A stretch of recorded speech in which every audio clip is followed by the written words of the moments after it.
Merci de nous rejoindre sur ce plateau consacré aux 100 jours de réalisation du comité de la transition pour la restauration des institutions. Et voici 100 jours que le président de la transition, Brice Clotaire Oligui Nguema, prêtait serment, formant ainsi par la même occasion le comité de la transition pour la restauration des institutions. Au cœur de sa feuille de route est placée la restauration de la stabilité et de la dignité du peuple gabonais, un processus essentiel pour promouvoir le bien-être et la prospérité d'une société. Et nous allons tenter de savoir comment se matérialise ce processus avec le colonel Nika Pissé du CETERI, qui est notre invité sur ce plateau. Bonjour colonel, bienvenue sur Gabon 24. Bonjour Madame Sabrina, et c'est toute ma joie d'être ici cet après-midi. Très bien. Alors, d'entre deux jeux, selon vous, quels sont les principaux facteurs qui contribuent à la perte de stabilité et de dignité d'un peuple ? Les notions de stabilité et de dignité font référence au citoyen dans son milieu social, qui est l'environnement dans lequel il évolue.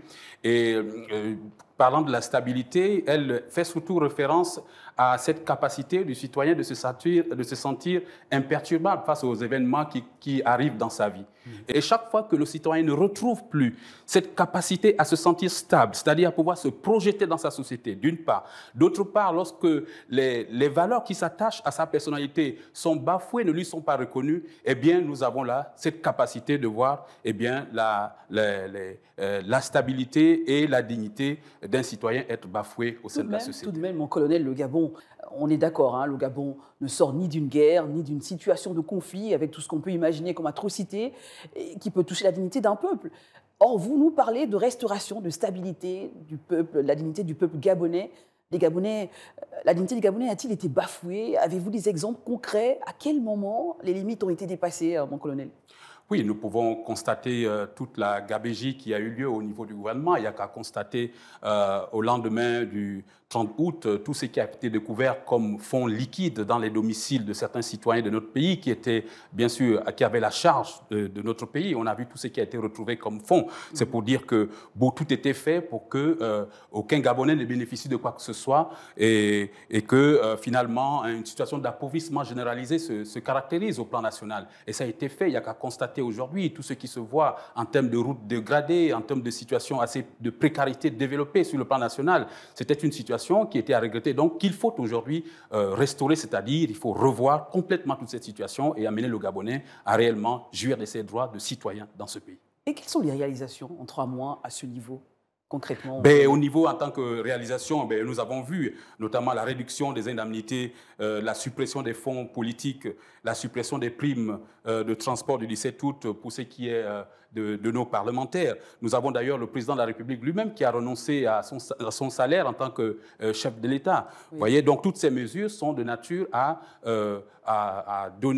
affirmer qu'il y a une volonté de réellement réduire le train de vie de l'État et promouvoir la capacité du Gabonais à s'épanouir, c'est-à-dire à retrouver cette situation de stabilité et retrouver sa dignité malgré tout ce qui s'est passé auparavant. Et tout cet argent engrangé sera reversé dans les caisses de l'État au profit des Gabonais? Bien sûr, au profit des Gabonais, au profit des projets structurants de notre pays et pour donner aux Gabonais réellement une réelle espérance, une réelle capacité de se projeter dans l'avenir. Peut-on laisser penser que le Gabon était un pays instable qui avait perdu plus ou moins sa dignité? Nous ne pouvons pas dire que le Gabon était arrivé à devenir un pays instable. Par contre, si cette action du 30 août n'avait pas été posée, eh bien, le Gabon aurait plongé dans une situation d'instabilité. Peut-être qu'aujourd'hui, nous serons en train de vivre les conséquences perverses de cette situation. Mais cette action a permis aujourd'hui de garantir un avenir pour lequel nous pouvons encore rêver. Et il nous appartient aujourd'hui à tous, à vous les médias, à nous en tant qu'acteurs, à la société tout entière, de pouvoir prendre en compte cet atout, cet acquis, ce qui est devenu pour nous un acquis, et le capitaliser davantage pour des lendemains meilleurs pour notre pays. Alors, mon colonel, comment le gouvernement évalue-t-il sa propre performance au cours de ces 100 premiers jours dans ce domaine, justement? Le gouvernement l'évalue à travers un certain nombre d'intentions qu'elle a exprimées, un certain nombre de promesses qui ont été faites, et l'évalue surtout en mesurant le niveau atteint par chacune de ces promesses dans sa dans leur réalité au niveau de la vie sociale de chaque citoyen et de la société tout entière. Et voici comment les principales réalisations, justement, les actions concrètes entreprises par le gouvernement.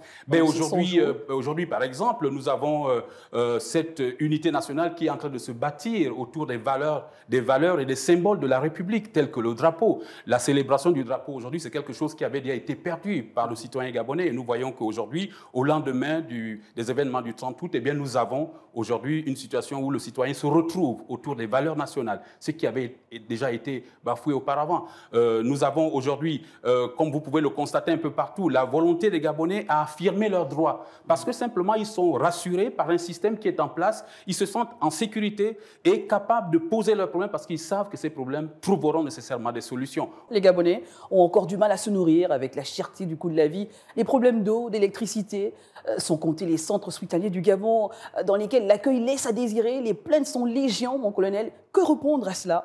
Aujourd'hui, déjà, vous pouvez le constater dans certaines institutions de notre pays, dans certains ministères, l'effort qui est fait pour amener le Gabonais à réellement s'impliquer dans ce que l'État peut attendre d'un citoyen.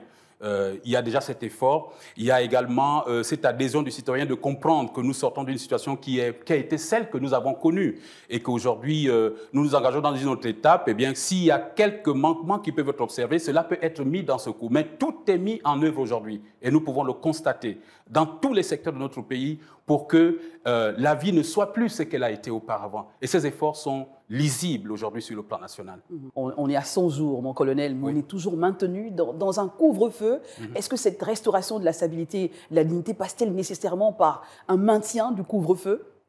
Nous sommes là dans un secteur sensible, celui qui touche à la sécurité des citoyens dans notre pays.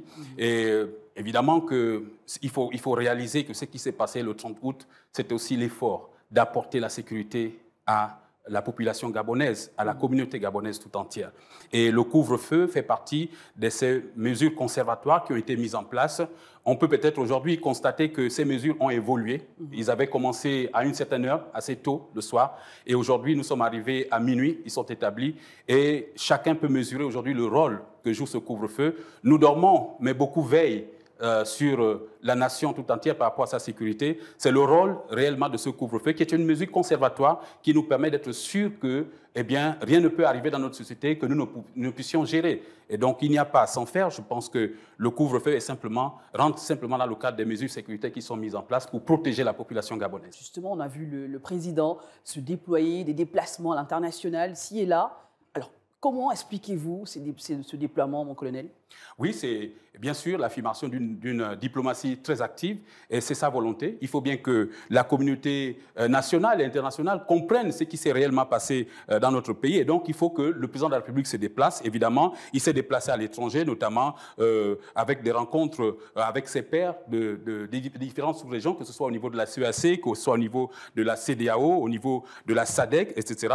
Il y a également plusieurs invitations dont il a été l'objet, notamment au sommet international sur le climat à Brazzaville, qui a été une grande retrouvaille pour le chef de l'État. Il y a également cette invitation du président de la République au sommet de l'Arabie Saoudite-Afrique, qui a été également là une grande occasion d'affirmer la position gabonaise. L'invitation qu'il a reçue de la part pour participer au sommet de la COP 28 à Dubaï, qui a été également une grande occasion pour notre pays d'affirmer réellement sa position, et l'invitation du Gabon à la 110e session de l'Assemblée générale des Nations unies à New York, et l'invitation du Gabon au G77 de Chine plus Cuba. Bien sûr, là, c'était des occasions pour notre pays de réellement, et surtout du président de la transition, d'affirmer la position du Gabon et de donner des explications réelles sur ce qui s'est passé dans notre pays. Et d'ailleurs, aujourd'hui, que nous pouvons appeler, non pas comme on peut l'appeler ailleurs, mais que nous appelons ici au Gabon, coup de liberté. Et ça a été vraiment un coup de liberté. Je crois que l'opinion internationale a reçu ce message, aujourd'hui peut le relayer pour le bien de notre pays. Les rôles et les responsabilités des acteurs internationaux, des organisations non gouvernementales et la société civile dans la restauration et la stabilité de la dignité d'un peuple, justement. Quel est le rôle que doit jouer chacun de nous aujourd'hui, mon colonel? Aujourd'hui, pour nous, c'est, comme je le disais, il faut réellement que nous arrivions réellement à changer nos mentalités. Réellement changer nos mentalités, à comprendre que nous sommes dans une société qui mérite aujourd'hui d'être construite et ne le sera que par chacun de nous. chaque membre de cette société. Au niveau international, c'est de relayer le message par rapport à ce qui s'est passé dans notre pays.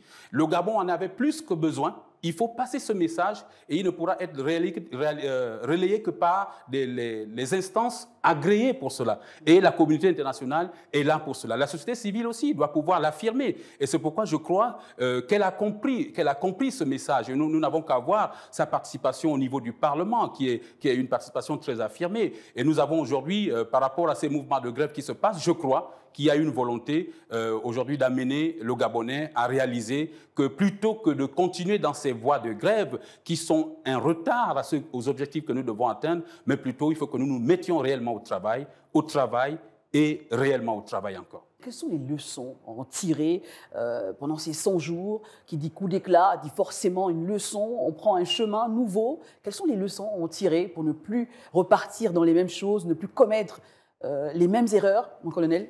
C'est d'abord réaliser tout ce qui s'est passé auparavant.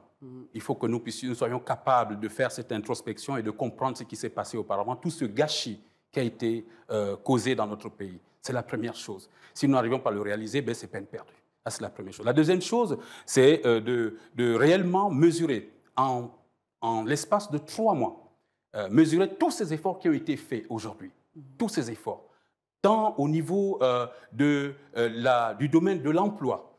Nous avons vu le nombre de postes de bibliothèques qui ont été mis à disposition, d'une part. Nous avons aujourd'hui, au plan social, notamment aujourd'hui par tous les travaux qui sont réalisés ici et là, par la prise en compte de l'amélioration des conditions de vie et de travail dans plusieurs domaines de notre pays. Cela ne s'est fait qu'en 3 mois. En 3 mois seulement, nous avons pu aboutir à ces résultats. C'est l'occasion pour nous de pouvoir espérer encore davantage. Et nous croyons que d'ici là, le Gabon va réellement retrouver ses lettres de noblesse et s'engager dans les voies qui sont les siennes. Colonel, nous allons terminer par un devoir de mémoire pour finir. Que faites-vous des martyrs gabonais? Les disparus aussi possèdent une dignité, mon colonel, on le sait bien. Une page de l'histoire du Gabon s'est écrite le 31 août 2016, mais il y a encore un déni qui se fait ressentir, des familles qui ont été endeuillées, qui n'ont pas pu faire un au revoir concret. Que répondez-vous à ces Gabonais qui réclament notamment un deuil, aujourd'hui un hommage à ces morts? Je crois que c'est une question qui est prise en compte au niveau du CTRI. C'est une préoccupation majeure d'ailleurs pour le président de la transition. Et nous croyons qu'aucun Gabonais ne sera mis à l'écart. Encore moins ceux-là qui ont payé de leur vie pendant ces événements que nous avons tous connus en 2016. Et je crois qu'aujourd'hui, l'effort, c'est de réellement donner, comme nous l'avons dit à travers notre discussion de ce soir, de réellement restaurer la dignité de chacun. Et c'est dans cela que nous pouvons espérer que toutes ces situations trouveront des solutions agréables qui réjouiront tant les familles que la nation tout entière. Ce ne sont pas des problèmes d'une famille, ce sont les problèmes de la nation tout entière. Et ils sont pris à cette dimension. Et c'est pourquoi nous pouvons parler aujourd'hui de la restauration de la dignité du Gabonais. Nous en avons besoin. Il ne s'agit pas seulement des vivants, mais de ceux-là également qui ont perdu leur vie dans ces situations que nous avons connues, regrettables que nous avons connues dans notre pays. Ça a été un honneur de vous avoir sur ce plateau consacré aux 100 jours de réalisation du CTRI. Voilà, c'est la fin de cette émission. Merci à vous également d'avoir été le nôtre. Nous recevions à l'instant le colonel Nika Pissé qui était venu nous parler de la restauration, de la stabilité, de la dignité du peuple gabonais, un pan très important dans cette feuille de route du CTRI. À très vite avec un nouveau plateau consacré aux 100 jours.